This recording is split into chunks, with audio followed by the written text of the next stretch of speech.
কেবলার দিকে পা লম্বা করে কেউ ঘুমাইলেন, শুইলেন, বসলেন, এটা গুনাহ হবে কিনা? এই বিষয়ে উলামায়ে আহনাফের মতে এটা মাকরুহ, অনুচিত। কেবলার প্রতি সম্মান প্রদর্শনের অংশ হিসেবে এটা করা উচিত নয়।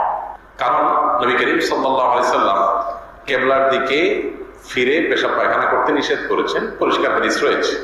এটা কেন নিষেধ করেছেন? নিশ্চয়ই কেবলার প্রতি সম্মান প্রদর্শনের খাতিরে।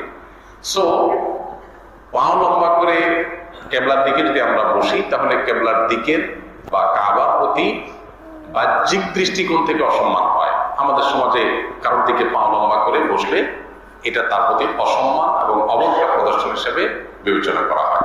মোটা দাগে যেহেতু কাবার প্রতি সম্মান প্রদর্শন করার বিষয়টা প্রমাণিত, বিধায় কাবার দিকে ইচ্ছাকৃত কোনো কারণ ছাড়া পাও দিয়ে বা লম্বা করে বসাটাও অনুচিত এবং আদবের খেলাফ। যদি এ ব্যাপারে সৌদি আরবের উলামায়ে কেরাম তথা অন্যান্য উলামায়ে কেরামের মত ভিন্ন।